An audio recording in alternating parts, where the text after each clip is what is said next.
এই প্রতিশ্রুতি দিয়ে আমি আমার কথা শেষ বড় মাপের বক্তব্যটা যারা আর কি সময় সম্পর্কিত চেয়েছিল, আমরা অনেক কষ্ট করে তাকে ঠেকিয়ে রেখেছিলাম, তাকে কিছু বলার জন্য। প্রথম রেলওয়ে স্টেশন হিসেবে যেটা অনেক ডেভেলপমেন্ট হওয়ার কথা উচিত ছিল আমার মনে হয়, কিন্তু এটা যেভাবে পড়ে আছে পরিত্যক্ত অবস্থায়, এটা আমাদের রেলওয়ে স্টেশনের 162তম জন্মদিনই বলি। এই উপলক্ষে আমাদের এই জগতী রেলওয়ে স্টেশনের হারানো ঐতিহ্য ফিরিয়ে আনার জন্য যে একটা কর্মসূচি এরা আমাদের যুব সমাজ হাতে নিয়েছে, এজন্য তাদেরকে অসংখ্য ধন্যবাদ। আমি এই স্টেশনের উপরেই আমার বড় হওয়া, আমার জন্ম এখানে, এই জগতীতেই আমার জন্ম। আমি এই স্টেশনের সাথে ওতপ্রোতভাবে জড়িত। আমার জীবন, আমার ছেলেবেলা, আমার কৈশোর সব কিছুই এখানে। এখনও আমি খুব কষ্ট পাই যখন সেই স্টেশনের সাথে বর্তমান স্টেশনের মিল খুঁজে পাইনি। যখন আমি ফিরি অন্ধকারে, যে স্টেশন ছিল এত আনন্দময়, এত কর্মব্যস্ততা ছিল এখানে, এত লোকের আনাগোনা, সেই স্টেশন আজকে ভুতুড়ে স্টেশন বলা যায়। এটা ভেঙে পড়ছে, তার চালগুলো, যত অবকাঠামো ছিল সবগুলোই নষ্ট হয়ে গেছে।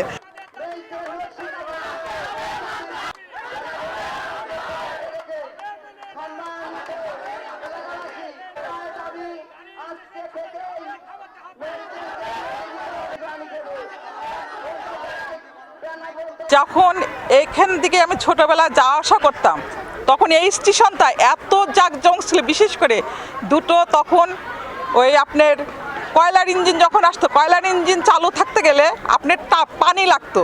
সে দুটো পানির টাঙ্কি আছে, যার জন্য দিঘি আছে। এই দিঘির মধ্যে যখন এই পানি ওই টাঙ্কিতে উঠতো, তখন এই পাইপটা গরম থাকতো। ছেলেবেলার কথা মনে পড়ে, ওই যখন একটু হাত লাগতো তখন কিন্তু ছ্যাঁকা লাগতো গায়ে। একটা কেবিন ছিল যেটা লেবার টান ধরতো, এখানে দোতলা, চোখের সামনে সেই জাঁকজমক স্টেশন, ডবল লাইন ছিল ক্রসিং, এখানে মাল উঠানামা করতো, পান বিশেষ করে যখন শিলিগুড়ি আসতো, সেই ছেলেবেলার কথা মনে পড়ে। সকালবেলা এখানে শিলিগুড়ি থেকে মাছ এখানে নামতো, সেই মাছ সারা জায়গায় বেচা কেনা হতো, সেই দৃশ্য দেখেছি। সেই গড়া জিনিস চোখের সামনে আস্তে আস্তে নিস্তেজ যখন হতে দেখি, যেহেতু প্রতিনিয়ত আমি এদিক দিয়ে বিশেষ করে আমি যা আশা করি, কেন যা আশা করি, আমি যেহেতু রেজিস্ট্রি ডিপার্টমেন্টে চাকরি করি, এখন প্রতিদিনই সকাল বিকাল আমি যাই, আর স্টেশনটার দিকে যখন চোখ পড়ে একবার হলো সে মনে পড়ে ছেলেবেলার কথা, যে হাইরে এত সুন্দর স্টেশন আর আজকে বিলীন হয়ে যাচ্ছে। অথচ যে সমস্ত স্টেশন হওয়ার কথাই না, নতুন নতুন স্টেশন বাংলাদেশে টাইলস দিয়ে বসার জায়গা বন্ধ করে দিয়েছে। অথচ প্রথম স্টেশন জগতী রেল স্টেশন, সেটা আস্তে আস্তে ধ্বংসস্তূপে পরিণত হচ্ছে।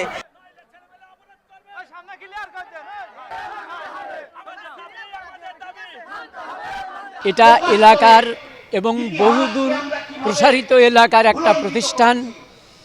শুধু বাংলাদেশ নয়, ভারতবর্ষ যেদিন একটি উপমহাদেশ হিসেবে পরিচিত ছিল, সেই ঐতিহাসিক Jagati railway station, from Jagati to Sealdah, first starting of railway, this is Jagati station, the bright record of Bangladesh.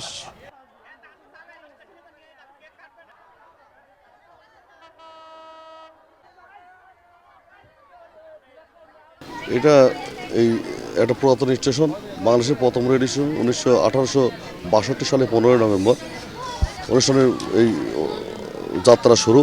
এই থেকে আজ পর্যন্ত 2024 সাল পর্যন্ত, আজকের দিন পর্যন্ত এর বয়স হচ্ছে 162 বছর।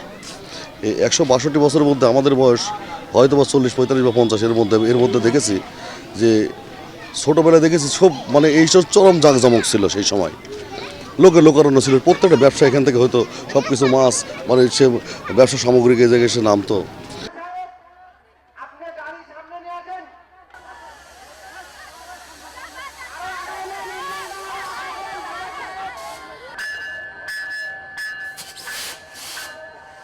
এটা প্রথম রেল স্টেশন বাংলাদেশের। এই স্টেশনের আগে পূর্বে বহুত গাড়ি এদিক দিয়ে যাতায়াত করতো, এখন এই গাড়ি বাজে না, যায় না, এই ঘন্টা বাজে না, এখানে কোনো গাড়ি দাঁড়ায় না। এখানকার অত্র এলাকার মানুষ আমরা অবহেলিত। আমরা চাই পূর্বের মতো পুনরায় এই স্টেশনটা আবার যৌবন ফিরে আসুক, জৌলস ফিরে আসুক, এলাকার লোকজন এতে উপকৃত হোক। রেলের যে উন্নয়ন ঘটেছে আর জগতের স্টেশন ধ্বংস হয়ে যাচ্ছে, আমরা এই বৈষম্য মানি না। আমরা মনে করি এই বৈষম্য নিজস্ব একটি মতামত দিতে চাই। সেই মতামতটা আপনারা এই স্টেশন আধুনিকায়ন করে